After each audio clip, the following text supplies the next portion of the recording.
Hello and welcome to a very special interview for Club 14 Bis. My name is Claudio Shalom. And my name is, as you see, George Aldrovandi. Today we interview two of the most brilliant internet marketing consultants out of our New York Times and Wall Street Journal and USA Today best-selling books, Call to Action, Waiting for Your Cat to Bark, and Always Be Testing, Jeffrey and Bryan Eisenberg. Jeff and Bryan, it is a great honor to have you both speaking with me and George Aldrovandi for our Brazilian and Latin American friends who join us here in Club 14 Bis. We are a great fan of yours and we simply love your books. And I just showed Bryan, but we can show it again. We have the books here, which gave us valuable information about website conversion process. Yeah. The next book. Well, it's a pleasure to be here. Thank you. It's our privilege. The next book is going to be here, no? Here, no? Oh, yeah, the Kindle one. Yeah, for sure. Well, we have our books on Kindle. Yeah. Oh, really? If you want you already have Call to Action is on Kindle. Yes. Oh, that's good. You should put Bryan. You should put the book about the persuasive copy on Kindle. Is difficult at all to insert this information for Kindle? We've been wanting to update it for a while. It just needs to be completely reformatted at this point. So it probably isn't impossible to do, but it's probably a good idea. Something that we'll look into later this year. Yeah, that's good. So, George, it's you have the first question, so it's up to you. The topic I want to ask is about persuasion architects, because this is the book I better understand. And on November the 2007, I read your book, Waiting for Your Cat to Bark, and it was a revelation for me, as it was the first time I found concepts to fundament the persuasive structures I was developing for my clients. And on August 2008, I organized here in Rio the first seminar in Brazil, where I presented some of the concepts of the book, very well explained in the book and other articles. During this seminar, I used to be practical. I tried to show 3 cases of companies from Brazil and Argentina in which we use this concept in different levels on investment and involvement. For this event, I could only attract 10 persons, few people, that came from different parts of Brazil. And after this event, I also create an online version of this seminar. And I could enroll 50 other participants from Brazil, Latin America, and also Europe, Portugal, and Spain. So, considering that even for you, that are two of the most brilliant marketers in USA, it was hard to create, develop, manage, and widespread persuasive system in the early days. How do you see your work to communicate your vision since you released your book in 2006? Do you understand? Yeah, I think that what you're sharing is some of your frustration in that Latin America is in some of the early stages. Right, and I think that part of and just so you know, we started writing in 1999. We started our business in 1998, but we started writing in 1999.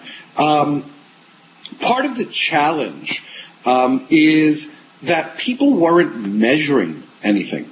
I mean, it's very simple. If your job is to put up a website and you have a website and your boss looks at the website and says, "Oh, there's a website up," nobody's upset. But what happened is we became more and more popular as the pressure increased to produce results.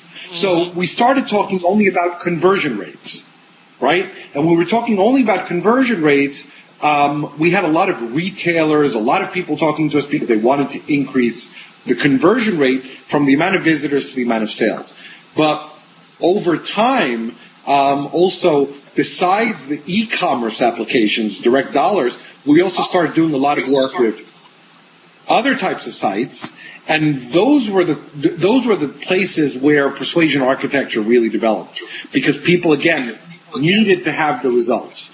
So if you find yourself frustrated, blame it on the management of those companies that don't expect more. Okay. Well, it's okay.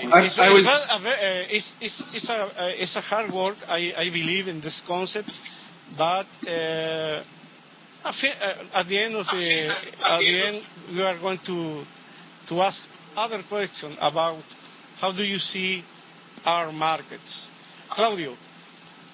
Yeah. Okay. So I have a question. If I can just add one thing. Yeah. Sure, Bryan. Yeah. If I can just add one thing. I think it's going to come to the point, everybody in online marketing is realizing how important the search engine marketing is and social media marketing is. And I think, the best way to explain it is, you can have the best designed website. You can have Google loves you. Bing loves you. Every search engine loves you. You have a #1 ranking for every term you want. But if every visitor who comes to your website doesn't buy from you, doesn't become a lead, doesn't subscribe, what difference does it make? No search engine comes with a credit card to give you money. And so at the end of the day, the rankings don't matter.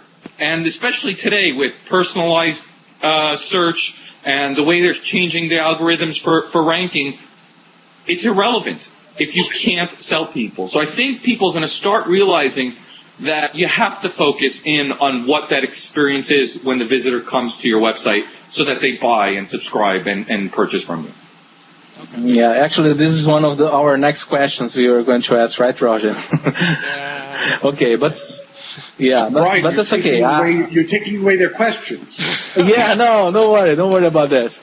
Okay, my question can be both Bryan and Jeffrey. And one of the biggest challenges when you create copy for website is trying to be persuasive and to different personality types. As you explain in your books, there are 4 main different persona types: competitive, spontaneous, methodical, and humanistic.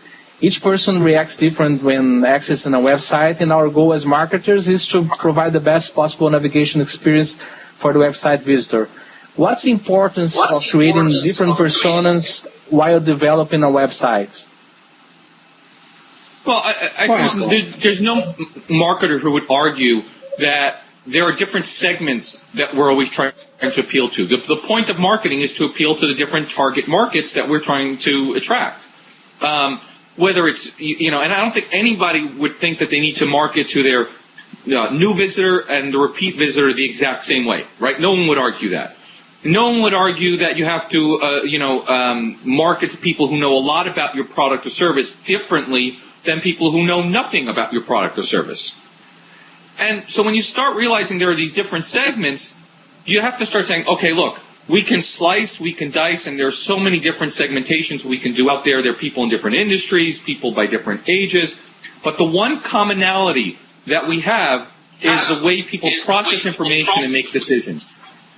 That has been the same since the time that Hippocrates first identified human beings as from the 4 basic types that he talked about with phlegmatic.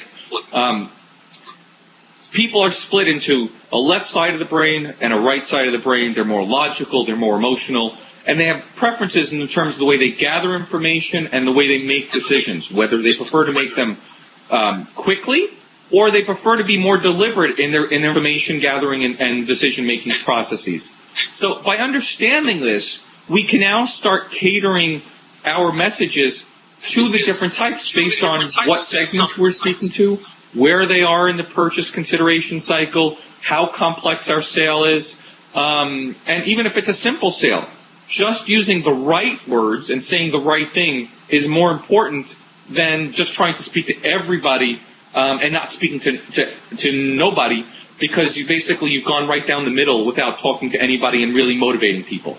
Motivation is about pushing people from their extremes, right? It's about love or hate, not